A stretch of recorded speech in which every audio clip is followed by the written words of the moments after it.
Good morning, everybody. Yeah, good morning. Back to our morning recording. Happy harvest. Yeah, it is official. It is on its way, man. It's rolling. I cut beans all day yesterday, pretty much. It's kind of a good thing to point out, actually, when I say all day. I think there's this misperception that, because we'll roll early when we're planting and things like that, but you can't do that in harvest. Harvest is one of them weird things, man. You need to run all the time, but you really can't start early. Yeah, around here we have such high humidity, I guess, and heavy dews, and y'all gotta wait till on up in the morning for the dew to dry, which of course it depends on if we got a nice breeze or anything like that. Sometimes y'all get going a little earlier, run a little later. It's not uncommon for us to have to wait till, sometimes, like yesterday, I actually started cutting it was about 1 o'clock. Yeah. And that's what, like I said, if it's a good wind or a breeze at night, you can start, when you get into when they really are dry, you can start about 10 or 11 o'clock. But right now, about 1 or 2 o'clock is when we're having to start. Yeah. How's your moisture running? I was actually really shocked because I got in there. I went 3 or 4 days ago, and I tried them. I tested the beans and cut a little bit, and they were, man, it was, the moisture when I first started, it was like 13%, which is, I was like, all right, this is perfect. And it was on this ridge, and it's some of the worst ground on this place. Well, as I dropped off the ridge, and the beans, they jumped up. They were cutting 60-something bushel an acre, and the moisture got all the way up to 20%. And so I said, dang, I had to just cut out a little spot to park the truck and stuff, and I had to stop, which sucked because, I was getting to try out my new combine. And oh, yeah, when it's go time, you're ready to go. It is, man, it is. And so I had to stop, and I had to park it for like 2 days. I didn't go back out there for 2 days because I said, man, it's not even close to ready. So I got out there yesterday, and I started cutting, and it was like 15% around in that area. And so I even texted him at CGB, and I said, man, what's the moisture cutoff? They said 17%. I was like, all right, maybe I'll be all right. And so I just started cutting. Because good thing, being 15%, that was it might have been 12:45. I don't even know if I made it to 1 o'clock because I was just itching to go. I had serviced everything up and just kind of done all the piddling I could do. But by the time I quit last night, it was 10% on the monitor, which, by the end of the day, it's as dry as it's going to be. This morning, it'll pick up some dew. And so I'll have to wait, and as I run, which I went ahead and I cut I cut around the tree lines and stuff that's going to be in the shade the longest. Yeah. I got that cut, but it is interesting, man. Like the beans, you can tell the beans that are really, really good, they're the ones that hold them, just because it was so much more vine, I guess, they have a lot more moisture. So I was figuring it up last night. I think right now it's probably averaging mid 50s. That's what I was going to ask you if you had an early estimate on yield. Right now, probably mid 50s, and I'm in the worst part of it. So I wouldn't be shocked if that farm I don't know. It could squeak out over 60 bushel average, which is pretty dead-gum good. Yeah, which of course it's just one farm, but yeah. If that's at all representative of the way bean harvest will go, that might make up for the corn harvest that we're expecting. Man, yeah. Well, that's what it's crazy because those were early. So they were like in the peak of the drought. I'm gonna say they suffered some in the drought, but like you were saying that a lot of these guys really pushing the yield, envelope or saying the early plant is the ticket. So yeah. Those are obviously some early ones. Yeah, man. So that's what I'm trying to get back after today. I will say too, I did get a driver. To haul for you? Yeah, because I had to haul my own yesterday. I loaded the truck, and the guy at CGB, I pulled up there, and there's a little phone. Have you ever had to haul any grain? You ever rode? No. I like before Cargill did away with theirs, I'd been down there, Yeah. When they were unloading trucks. But and of course, I've got to drive by Bungie because they're right there next door. But now, CGB, do you have to cross the river? No, that's Bungie. Oh, okay. Yeah, they just got bought out. Who was I thinking of? Okay. I didn't realize There that. is a Bungie, Bungie has the one right across the river. No, we can't cross the river, man. Well, that's what I thought. I was like, you're going to CGB. But does CGB have a big one across the river? Who's the big new one across the river from us? Is that not Bungie? Heck, I don't know. I don't know, man. They're I'm just the rancher, man. ADM has some, but Yeah, ADM's at President's Island, right? yeah, I don't haul there. I'm just not. I don't like trucking that much. But it was funny. I got up there yesterday. It looks like a payphone. It's an old payphone receiver. Yeah, I know what you're talking about now. Yeah. Yeah, you pull up to it and you pick it up, and they're like, "Who is it?" And you say like it's LH Farms contract, and then you say your name. This is the driver, because they put all that on the ticket. And so I picked it up, and the dude that is like manager or whatever over the place, he was in the scale house, and I said LH Farms contract, and he goes, "Who's driver?" And I said, "Logan." He goes, "Logan, you driving?" And I said, "Yeah." And he said, "Come in the scale house." So while they were probing the trailer, I walked in the scale house, and he goes, "What the hell are you doing driving your own grain?" And I said, "Hell, I have to. I can't get a driver." So you were combining it? I combined, and then I got off the combine and got in the semi and drove to Bungie or CG. So, I mean, you didn't have anybody running a grain cart for you neither. No, I didn't. Yeah. No, it is just piled up with the grain, which the grain cart, man, it's, that slows me down, but nothing slows me down as bad as having to get off the combine and just shut it down. Yeah. Our line's bad. No, because they're only taking contract. It's going to be, and I'm going to I'll easily, the load on the truck right now might fill my contract on the beans. The early beans. Is that just beans that they're only taking contract? No, beans and corn. Oh, good gosh. Are they having trouble getting barges in? Something like that, because I asked him yesterday, I said, "Man, what are you going to do?" Lord. Yeah, because corn harvest is about to really hit its peak here in the next week or two. And yeah, well, that's what and he was everybody's going to be, man, that sounds like not a good deal. I know. I think a lot of people have been having to go to ADM, and I guess Hales. So some places are taking. Yeah, but I think Hales Point has been in a situation too. I got.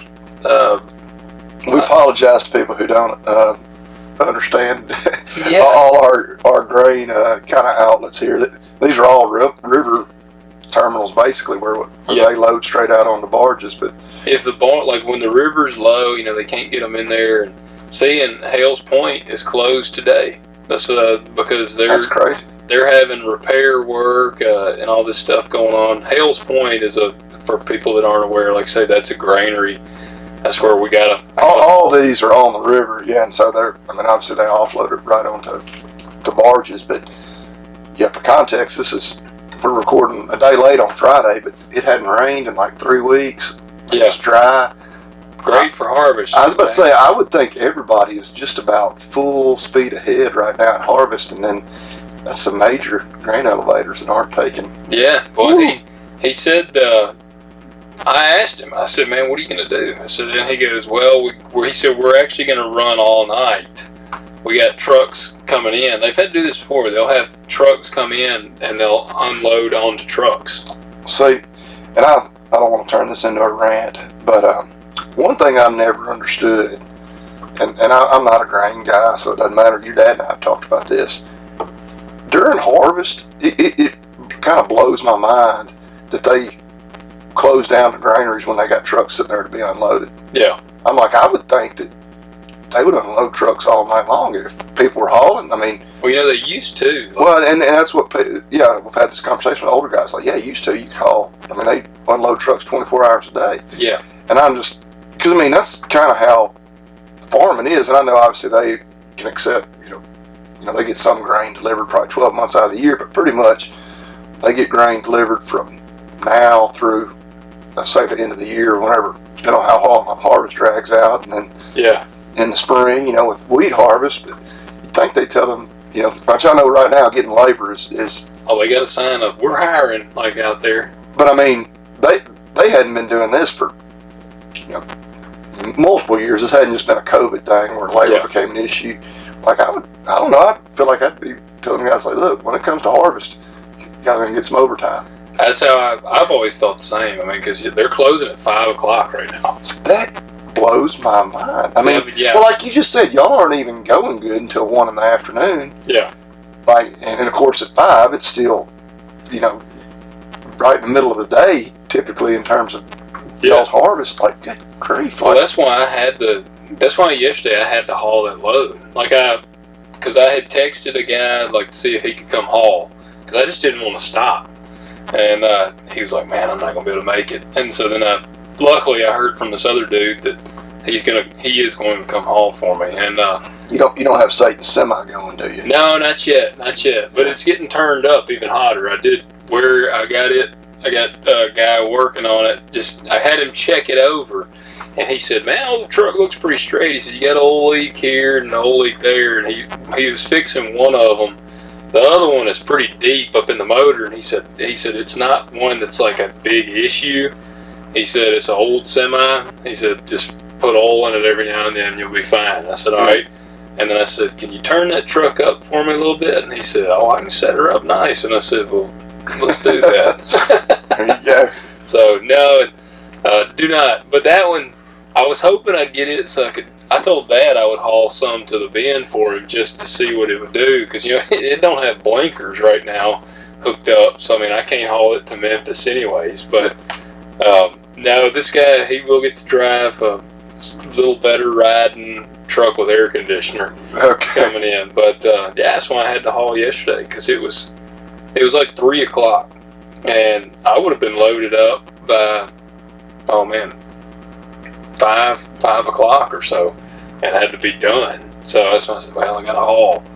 And yeah, I can remember, man, heck, several years ago, back like when Cargill was still open, oh man, there was times where you'd be hauling back to to go back to the granary like 7 o'clock at night. Yeah. Get unloaded. Well, I mean, I know, but like a lot of guys been on there, how much they can get loaded as far as grain carts, and like, yeah, you could potentially have multiple trucks loaded as you're getting done at 10 o'clock at night. And yeah. Of course, I guess now a lot of people just haul it first thing the next morning, but before the dew gets dried off, you can do too much. But I don't know. In an industry like that that's super seasonal, you think that when the time is right, they would, and then I don't know, harvest is over. Yeah, maybe let those guys off, early for a couple of months. Say, but when it's go time, heck, you might put in an 80-hour week. That's what I would think. And it's like, hey man, look at it this way. You're gonna run hard for a little while, and you're gonna have a pocket full of cash whenever it's over. Hey, it's right here. Christmas time's coming up. Yeah. Heck yeah. Yep. So that's where we're at. But I will tell you something interesting. So today is the 23rd, and I have 220 acres of these early beans. And I think I have cut around, I was telling Dad, I was figuring about 50 or 60 acres so far. I've got to finish them. My goal is to finish them Saturday. So I'll finish them tomorrow, because I have 7,000 bushel contracted of corn that has to be delivered by the end of this month. And I called them because I was like, man, what if I run like a few days into October? Because, I mean, we're getting down to the nut cutting here on that. Yeah. I've got just a few days left. And there is a chance thunderstorms Sunday, but it's pretty slim. They keep backing off on it. Because I hate it for you, but we need a little rain. Yeah. No, I want it. I don't want the rain. I mean, well, I know you. They need to figure out the barge situation, but I don't want the rain because I need to. Our grass ain't done yet. It could use a little drain. Yeah. But man, it because like if it'll let me get past this window here, then it can rain a little bit. I won't care. But I asked him. I said, man, can I? And I guess we need to explain the context on this stuff too, because like I said, we are going kind of. Well, let me back up a little further because you kind of left us on a cliffhanger. All right. So you've only got like what, one more load contracted on your beans? Yeah, I didn't book but like 2,000 of these early. So what are they going to let you keep delivering? I don't know. I'm hoping since they were unloading all night, maybe they've made some room. If they didn't, then I'm gonna have to have the guy go to ADM, or he's gonna have to go to Cargill. Well, Cargill will be closed, so I mean he'll have to go to ADM. Yeah, I mean, or heck, you'll just be shut down. I mean, I know, but I can't do that. Well, no, then you can go swap over to corn, get your corn contracts filled, and then swap everything back over to beans. And I mean, that's what I guess. There's no logistical issues or anything to have to worry about there. You just that's right. You just basically just it's very easy. Drive a combine just across the road into another field and just keep going. Yeah.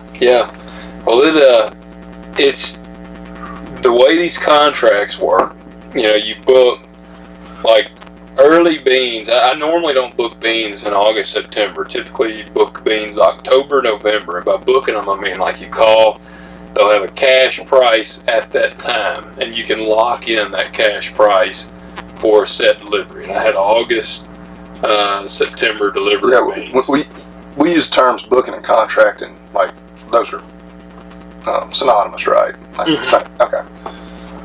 Yes, it's just locking in that price, that cash price. Locking in that at that price, but you got to deliver in that window. Yes, and so, the corn is always typically August, September. That's just when you book your corn, because in a normal time, usually we're getting them out. You're usually finishing up corn by the end of September.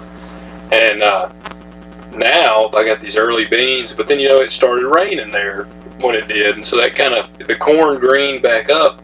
So my corn wasn't even ready. I was actually combine was on corn. I had the corn header on it and had it ready, and then the beans got ready before the corn. So I called him because typically, man, some of the like say kind of talking about the older guys that were in it. A lot of times, man, you could be like, look, I'm gonna be pushing the time. Like I might be a few days out of the day range on the, like it might be October 3rd when I deliver my last September load, and they'd say, man, we can make it work, just get it in there. And so I called yesterday and I said, can I do this? I said I'm hoping to get it in there in time. It may be right a little bit late. And he was like, well, it's going to be a 20 or 30 cent dockage. And I'm like, for real? Like you can't just, for me to, I said it's going to be like I'm talking like a couple days maybe out of date. And he was like, yeah, man, I can't do nothing. I'm like, wow, all right. So that's why I told Marcy, I was like, I have got to finish these beans Saturday, and I need to get to hammering on the corn like the next. I said preferably like the next day. Yeah. So because that'll be so you got 7,000 bushel you got to get out. Yeah. Which corn? I don't know where I need to start. Yeah, normally you're thinking, oh, that's yeah, that'd be a breeze to get that. Yeah, what's that? That's a week from today. So, yeah, I'm trying to do the math. Yeah, it's not that many acres of corn if you got decent harvest or decent yields. Yeah. But we're not sure what to expect this year. No, I mean that's what I only have 130 acres of corn, and I mean normally. You think that'll make 7,000 bushel? Man, I hope so. No, I'd better. Yeah. Like on a normal year, 130 acres. I'm hoping it makes close to 20,000 bushels. Yeah. And so, I don't know. I'll tell you some of the yields I've been hearing. I've been hearing a lot of like 80 bushel yields, and so that'd be about 10,400. Yeah, I mean that's close. That's pretty piss poor. But that is terrible. Yeah, gosh, man. What do you figure break even is on corn at the current prices? Oh gosh, I don't know. I'd have to sit down and it's down. It definitely. The one good thing is my average book price is $7.70. I booked the hell out of corn. Like I hit it perfect on the. I don't even know what's spot price on corn right now. I'll tell you right now. Significantly less than that, I assume. Yeah, spot price is or 740 is my average. Right now, corn spot is 655, so still pretty good. So you're 80 cents over. Yeah. That's, yeah. No, you did well there, but well, good deal. So that's the harvest update. Yeah, I was thinking the other day, I was like, man, I know they don't want to see a rain. But I was like, if we could get like a half-inch rain, like overnight one night, you know, probably would knock them out of running the next day. But maybe they'd only lose one day. Yeah. It'd be good for the pastures. Well, let's let it happen right after the last load of corn goes. I am fine with. Yeah. If I can hit that 7,000 bushel delivery and it starts raining as he's coming back in with the truck, I would be okay. Okay. Well, there was I guess you'd say it was a funny story. And I kind of hate that, and it wasn't we're recording a day late, but even if we were recorded on time, we were kind of going to miss. That's the problem with only recording once a week. So many stories hit the news, and like, I'll talk about it here in a second, but the jokes just write themselves. Yeah. And like, between when I first read it and I was thinking about all the funny things we're going to say about it, I pretty much heard everybody else already say the jokes. So like, well, it's no matter what, it's going to look like, yeah, we're just stealing everybody. But the Beyond Meat COO, so I guess what's that, Chief Operating Officer? Yeah, this one kind of went viral. Got arrested for biting a man's nose. Yeah. So I mean, yeah, all the jokes about he was just looking for some real protein. Yeah. And you know, it was apparently his cheat day. Why did he do this? Because I didn't read So into it. they were leaving an Arkansas Razorbacks football game, and hey, in the SEC it just means more. I mean, yeah, that's the SEC slogan. But Yeah. I don't know. He may have been frustrated because Arkansas barely beat Missouri State, a team they were, you know, supposed to, you know, Obliterate. beat the brakes off of. And they were leaving the game. Of course, traffic, you know, was just horrendous in those situations. I don't know if they're in a parking garage or what, but another car like kind of cut him off or something. May have even like barely bumped, and like hell, he got out. Apparently, like he knocked out the guy's window. Allegedly, this is all allegedly.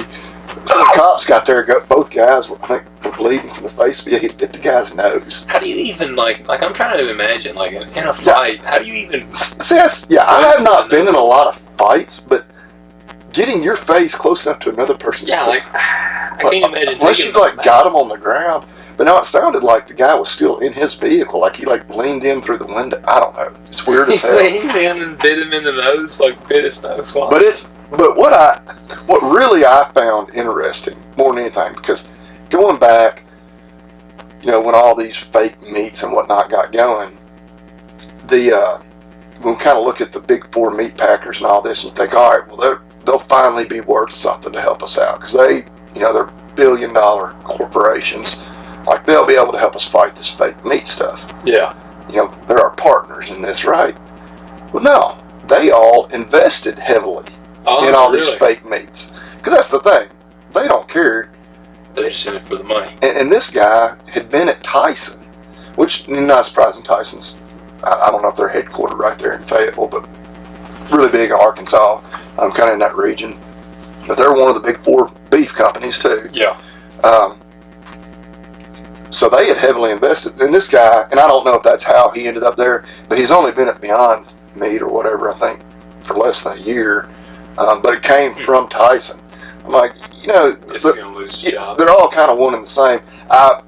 If you search like those terms now, there is articles do come up to say he's been suspended. I don't know. Man, all that fake meat's got his hormone levels all jacked up. Oh yeah. There's all kinds of funny ways you can talk about it, but that's what, you know, more serious note, what bothers me, that like, and I got to digging into it a little further. People that should be our allies, or it's like, okay, you know, JBS, National Beef, Cargill, Tyson, who we kind of, those of us in the cattle side of things, they're kind of the bad guys. You know, they you know, control all the prices, you know, especially for fed cattle, and it's just, you know, they kind of be like, okay, well, now we're battling a common enemy. You know, an enemy of my enemy is my friend. Well, no, instead of them, you know, buckling down and saying, no, we're meat companies. And Tyson even, I was reading other articles, I was like, well, I'm going to dive down that rabbit hole a bit. They're trying to shift from being a meat company to a protein company. Like that, they've even getting away from that name meat. Well, and this was Tyson's. I guess it was their. I don't know if it was their CEO or what, but he had actually even been quoted that they're looking into the alternative meats and proteins. And one of his quotes was, "If we can grow meat without the animal, why wouldn't we?" And yet they want to shift from being known as a meat company to being known as a protein company. I was like, oh, they're going woke. Yeah, I mean, it's like, what? Like, no, I mean, you and I both been open about our faith and Christianity. God created the perfect means of converting plants into meat. Yeah. And it's called the ruminant. I mean, even the pig, the chicken. Heck, you and I got to go pick up some pigs today. Yeah. Logan and I both bought a whole hog and had those processed. But yeah, I mean, I'm obviously a beef guy in my heart, but animals in general are the healthiest and most efficient means of turning plants into meat. That's what or just even into protein in general. Like there aren't all these plant sources of protein, because I've got buddies, you do too, that are like in the bodybuilding world and all that. Yeah. Like, you know, then there are, you know, plant-based proteins. They're like, no, you got to eat the meat. Yeah. Well, that was one of the things that always got me too with Arnold Schwarzenegger. I'm a huge Arnold fan. He's like a childhood hero to a degree that, like, he's made some dumb remarks and I let him slide at this point because I'm like, man, he's like my hero. But you know, back in the day, he pushed this film. Have you ever heard of Game Changers? I've heard of it, but I'm not familiar with it beyond just. I watched it, and then there was another one that I watched that was about it, and it pretty much was just destroying it. And Game Changers, it frustrated me because Arnold backed it pretty heavily, but it's like all about vegan, vegetarian, whatever, athletes and their performance and all this. And they had a bodybuilder, power lifter, different athletes and stuff on there, which it was funny. The power lifter, he was like, yeah, you know, world champion qualified and all this, or world champion all this. And I listened to Robert Oberst, who is like he's one of the best strongmen, I guess, or one of the top level strongmen around. And he went on Joe Rogan actually, and they talked about it. And then he said you can be a world champion easily, because he said there's not corporation, I can't think of the name, what association or something did he go compete in? He said there's a lot of little small power associations, and they might be like, you're the world champion. Yeah, you're the world champion from that sanctioning group or whatever. Yeah, because Robert said, he goes, I watched the movie, and he said I saw the weight the guy pulled, and he said his weights that were his world champion weights is what we warm up with. He was like, we're literally warming up with his world champion lifts. And and then they talked about Arnold, and they were like, and the frustrating thing with Arnold is nowadays, see, Arnold's, he does say he still eats steaks and stuff now, but he said he's like 80% vegan and eats some more meat. But see, I don't even know how to quantify that. Like, and I'm like, really don't. Do you really make sure? I mean, and they say, like, you know, it's an extremely large percentage of vegans or vegetarians cheat. Yeah. Or they don't stick with it, but for just a short period of time, or they end up looking like they're starving to death. Yeah. Well, their point with him was when he was killing it in the bodybuilding world, he was eating the crap out of steaks, and I mean, he was eating meat. Yeah, I don't know if there's. I mean, I've never. I mean, those of you watching on YouTube can tell I've never been a bodybuilder, and I wouldn't imagine that there's hardly any way for you to consume what you need to without consuming meat. I mean, there is some surprising bodybuilders today that are that are vegan, I would love to, but they're supplementing like crazy. Yeah. Oh yeah. All sorts of unnatural product and Very processed things. And I would love if there was a way to, like, almost drug test them, but like see if there was a way to know, like, you're actually getting, and maybe it's a tainted supplement or whatever. No, you're getting a lot of animal protein in there. Yeah, it wouldn't surprise me. It would not surprise or they're just cheating. Yeah. I mean, you see all the time, like, families that are vegan, and like the dad, like, now, like, every day at lunch he has like a cheeseburger or something because he's craving meat so bad. Dude, well, it's actually kind of dangerous because there was it was a girl I went to school with back in the day, and she went vegan, and she made her whole family go vegan. And they had like 3 kids, and she was not. I mean, she would put up pictures of their lunch, and I'm like, God, those poor kids. It would be like celery and carrots and all this. And her husband, he was a truck driver, and so I was thinking to myself, I'm like, I know damn well he's eating a cheeseburger when he's out, but she was putting this up, and I talked to a guy that's like, you know, through Sornex I've made friends in the arena of like strength and fitness or strength and conditioning, and that's what I was telling one of them guys like that, and he was like, man, he said that is dangerous for those kids. He said, because like protein is immediately what we think of. It's like, man, you know, they gotta have protein, but you know, creatine is pretty big. Like when I'm actually lifting hard, I eat a supplement with creatine, and I eat a lot of meat. I eat a ton of red meat, but you need creatine. Creatine's like really good for your brain development. Yeah. And that's what he said, man, these kids, because you get creatine from red meat. Well, and so, and all the, your iron, your vitamins. I mean, it's just. And seeing they're probably not supplementing. That's what he said. He said a lot of these people that just go vegan. He said they go vegan. They're not supplementing to make up for these things because they just think, well, you know, I'm eating healthy now. And he said, but they're not getting a ton of this stuff, and that's why you see guys like. Do you follow? Sean Baker. Yes. Yeah. Well, see, he's always, and of course, and for those of you that aren't familiar with him, he goes carnivore, but he's like medical. Is he a doctor? Yeah, he's a doctor. He's a surgeon. But he's like almost 60, but he's basically a bodybuilder. Like you look at him and you think, oh God, this guy's 40 years old. Yeah. But he is like hardcore, like 100% vegan. Like he eats nothing but like ribeyes. 100% carnivore. You said vegan. Oh yeah. 100% carnivore. My bad. Yes, 100% carnivore. Yeah. But I think he's even like he only eats ribeyes, but whatever. That's all I ever see. But he always shares stories about vegan athletes who have had to, like, they start breaking down, and it's like, and they all have like just freak injuries where they like, are getting out of bed and get hurt, which I'm sitting here right now with, I pulled a muscle in my back cooking supper last night. Oh God. Dang, you were aggressively cooking. Dude, I had my big heavy cast iron, I'd browned some ground beef, and I was dumping it out of the cast iron into a bowl. I was kind of giving it a little shake to get it out.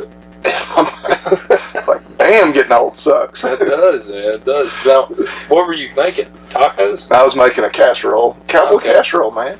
Potatoes and cheese and all that? Potatoes, cheese, a whole bunch of. I was actually using some buffalo. Some ground buffalo that I bought from the neighbor a while back. That actually brings me a question to you then. When you do tacos, do you do ground beef? Well, we use ground beef, or I don't have any venison right now because I didn't kill a deer. But I'll use venison, or like right now, a lot of times I use that buffalo. The buffalo it's not quite like venison, but it's a lot leaner. Yeah. And so, if I'm eating a cheeseburger, I want the beef, like something. But you're using ground meat as your. Oh yeah, I'm either like right now because it's two things I got in the freezer. It's either ground beef or the buffalo. Yeah. All right, that was like a really mind-blowing conversation I had. It's been a little while now.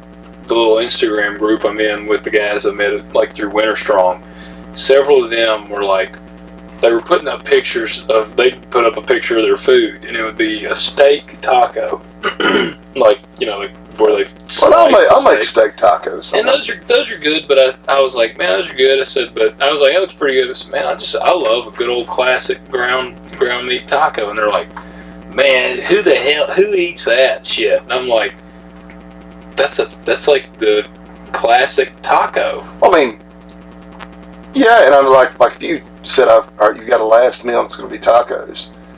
All right, I'd probably go with the steak taco. And I'll admit steak is superior to the ground product, but also and of course I know a lot of people don't buy a whole cow or put up a whole cow in the freezer like we do, but there's a whole lot of ground meat that you got to do something with.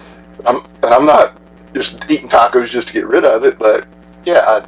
But see, I love the ground. I do too. Yeah, it's like seriously, they were like, man, that but it blew my mind because a couple of them were like, I don't eat ground tacos like that. I guess if you're just buying, you know, from the meat counter at the store, yeah. I mean, heck yeah, buy all the steak you want, man. Yeah. But I love I thought you were gonna say like, I don't even want to say it. I don't give anybody the idea, like ground turkey or something like that. Man, I might would go vegan if I had to eat ground turkey. If I had to eat turkey meat for like in substitution of beef, I might would go vegan because I'll tell a real quick funny story. I won't mention their name, but somebody I know, they're in the cattle industry, and this was a year when they had not done well in cattle this particular year. I think they'd actually lost some money. Yeah. I don't remember if it was Thanksgiving or Christmas, but they were, going through the buffet line with the family, and somebody brought meatballs, had like a crock pot full of meatballs. He was putting them on his plate, and the person who had brought them was like, oh yeah, we made these using ground turkey. Tilted his plate over and scraped them right back into the crock pot. It's like, hell yeah, man. Like I would have done the same thing. Yeah, like stuff like that. Curiosity may have got the best of me, and I'd have like tried one of them, but out of principle, it wouldn't have mattered how good they were. I wouldn't eat them. Well, that used to be I have some family that whenever we would go over there sometimes, and they'd grill burgers. And I know you can buy like the 93% lean ground beef, and I would love to see a comparison. I mean, I'm sure it's the fear of red meat that they've put into people. Oh, I think that's what it is, man. It's the fear. You need red meat. We were just talking about like iron. Yeah, but they're all anemic. Yeah. Well, that's what I kept telling. I'd be like, which burger is the real burger? And they're like, why don't you just try it? And I'm like, I ain't tried. I've had one. I've had a turkey burger. Well, and if I was on I don't know, man. If I was on a desert, like a deserted island, and I could if they're like the only meat you can ever have is some turkey burger, I might in that case cave, but well, I'll make a quick argument right here. So, and look, yeah, you're eating meat, so right, I probably would eat it before I go vegan. But when you think about beef, and obviously we're biased, but beef is still almost entirely raised by small, independent, regular dude cattlemen. Yeah. The poultry industry, including turkeys, is all so vertically integrated, just like the hogs have now become over the last 25, 30 years.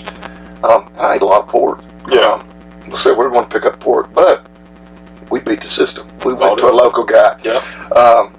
But yeah, like all the pork basically is raised by contract growers, growing for these big corporate, like you can't just start feeding a bunch of hogs and take them to a market anywhere. Now you got to have it, well, like you with grain, like you got to have a contract somewhere to even have anywhere to sell it right now. Yeah. That's the way it has to be on any scale with turkeys, chickens, hogs.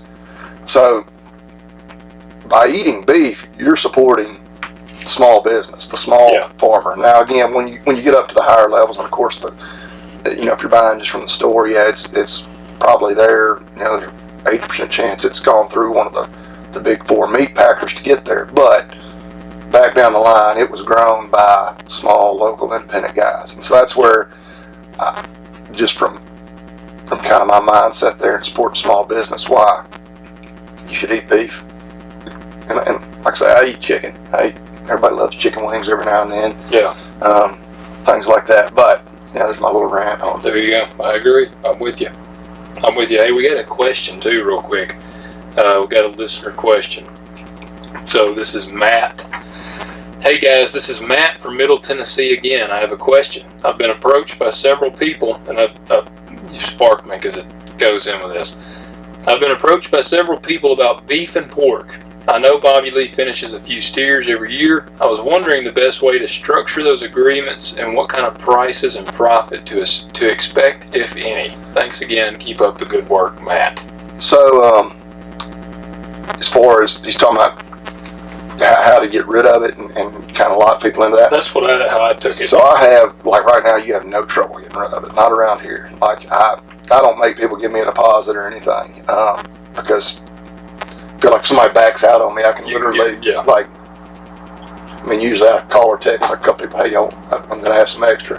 Because I mean, I have a list on my phone of course, people that buy from me, and then I've got 2 or 3 every year. They're like, hey, if you got any that isn't spoken for, I want it. Yeah.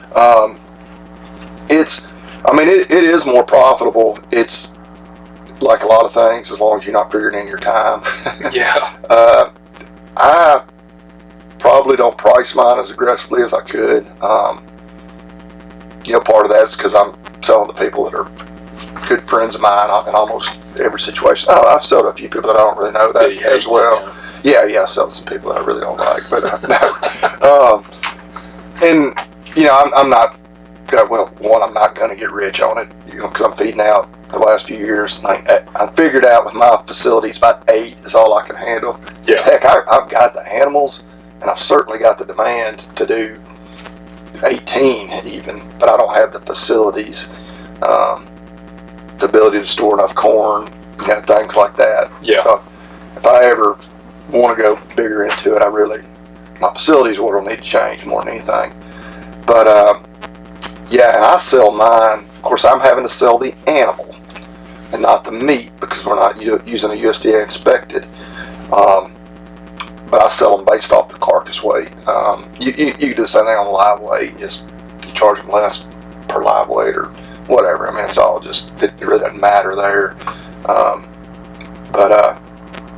And then, just like you and I are doing with these pigs, my customers, when they go pick it up, they pay for the processing. Yeah. They basically buy the animal from me. I deliver it for them. They pay for the processing. But if he can reach out to me directly. I can show him like kind of exact prices of how I do it and whatnot. But I would love to have a USDA processor where we could sell individual cuts. But at the same time, I'm not set up to do that. I don't have a storefront. Don't have the time to be, if somebody come by and just want, a bunch of steaks and a little bit of ground beef.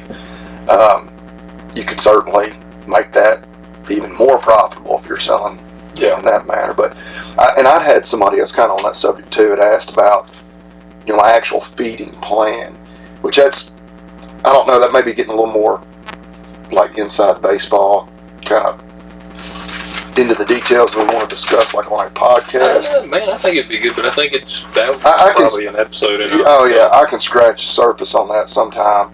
But anybody that's like really, really interested in how we finish out cattle, I've actually got a PDF file that I found on the internet that you can't, like I searched for the exact terms, you can't find it on the internet anymore, but I was smart enough, I saved it. And so I've actually emailed that to several people. So if anybody's really interested, and it's not like a super long, like 200-page file, it's only 150 pages, yeah. Yeah.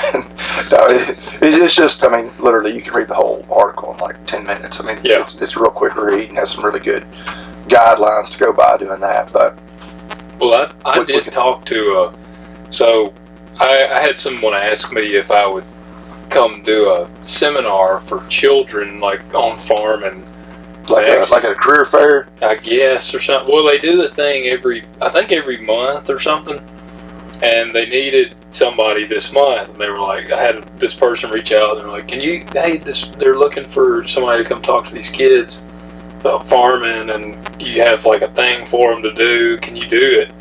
And they wanted me to do it yesterday, and who do they call you, like a week before? It was about a week before. We do a lot with the veterinary side. I say a lot, but like, and a lot of them are bad about you. They'll call you like the week before, and you're like, especially right now, I'm like, dude, our schedule's like slammed full. Like, yeah. Well, if you give me some more heads up, I can block off my schedule. But yeah. Well, that's what they were. This was a person, I guess, that knows them and was trying to help them out, because I just said, they were like, if you're interested in doing it, I can give them your number and they'll call you. And I said, sure, I'll talk to them. Well, they like took it as me agreeing to do it, because then I didn't hear from them for several days, and then like it was like 3 days before I was supposed to do it. I mean, I had done told Marcy, I was like, I guess they found somebody else.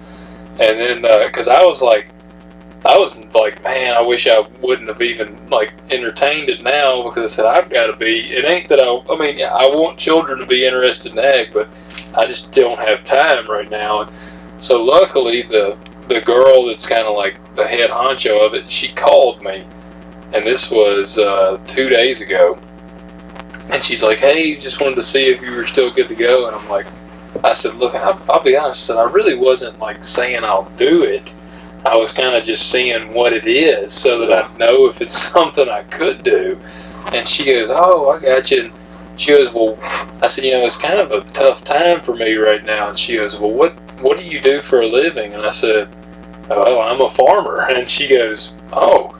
And I said, yeah, I'm a row crop farmer. I said, I'm going to be honest with you, I'm going to be wide open I said, y'all, the 22nd when we're supposed to do it, I said, I'm probably going to be wide open. And she said, wow, yeah, she said, I did not know that you were a full-time farmer. She said, yeah, this is a terrible time for you. Like, I mean, she was very much understood, but long story short, we got to talking, and they're local, and they actually opened, she was very understanding, by the way. She was like, oh, I know all about that and how crazy your schedule is. But they are USDA.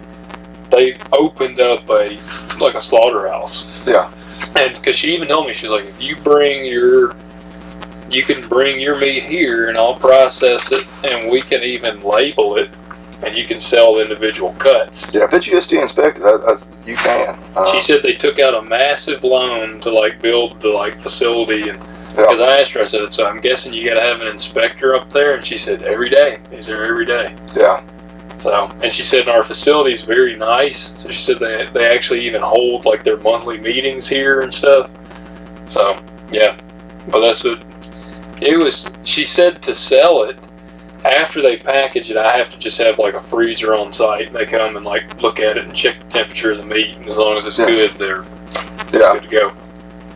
Yeah, that's ultimately, if somebody's going to try to do it and that be like their primary source of income, yeah, if you can move in that direction, that's the way to make it really work. Yeah, she said they're so busy now they don't even get to. She said when they started, their initial goal was to only process like their own and sell it, and she said now they process way more of other people's because they're just so booked out. Like she said, right now I think they're booked out all the way to March. Yeah, I was about to say, she's saying she would do your meat for you, but it'd be a while. Yeah, there's definitely a Beavis and Butthead joking within your remark. Oh yeah. Like, do your meat. Yeah. Sometimes the jokes write themselves. I put that one on a tee for you, man. You're supposed to knock that one out of the park. Yeah. Yeah. Well, I've been watching Beavis and Butthead. The new ones are out. I was never like of course my parents were like, you're not watching that. I was about the age where I would have been like middle school or whatever. Then they were big time. Did you watch King of the Hill? No. I have watched a little of it, like here and there, but no. Man, see, I love King of the Hill, but Beavis and Butthead is similar. I mean, the same guy made it, Mike Judge. Okay. But yeah, that was definitely a Beavis and Butthead joke there. Well, man, I think that's pretty good. We need to. Yeah. I'm gonna hit on one thing real quick, and it's something I care just about zero about is the whole British monarchy. Yeah, me too. But I came across a thing about King Charles, and it was pointing out his troubling, views kind of on agriculture. I was like, great, which like I'm surprised. Yeah. But apparently he's a big, like, anti-GMO, organic. But kind of in reading that article, because we had talked about, how much less the yields are, and this article actually quoted, and it linked back to like an actual scientific study talking about how the yields are actually, depending on, of course, different crops and regions and other factors, but organic yields 43 to 72% less product. Dang. And then they said, what we had already known, I think you mentioned the other day, that they found that it would actually increase carbon dioxide emissions because more natural resources are required to produce the same amount of goods. Like, what we've all already known. But it was actually scientific articles that had quoted that. But, so there you go. So, of course, that doofus would be that way. Yeah, and part of me is like, I was a little bit surprised. Because, like, I don't know. I don't care. I really don't give too much of a rat's ass what the, the King of England cares about anything. You can make the whole jokes of, we quit caring what they thought 250 years ago. Yeah. But you can also look at how vast the British Empire was, even just like 100 years ago, and then what it is today. It's like, they obviously have not been good decision makers. Yes. But they used to literally rule the world, and now they've got a little island. Yeah, they're piss ants at this point. Yeah. So anyway, that was talking the British monarchy. Talk dirt to me. There you go. That's how much we care about them. I got a company for us, and like we said, it's harvest time. One thing I like to have during harvest time is some good snacks in the combine. And I found some beef jerky. If you don't do your own beef jerky and you find yourself at a gas station and see some Wild River, it's made with 100% beef, made in the USA, and it's like smoke dried. It's not I don't like that like weird, real thick kind of that weird beef jerky sometimes you get. This kind is, man, it's awesome to me, and that's what they call it, real old-fashioned smoke dried jerky. It says it's meant for those who know that good things and good jerky take time. And it is awesome. The one thing I look for on jerky, and it's kind of hard to get, but that they'll say that the beef is 100% U.S. sourced.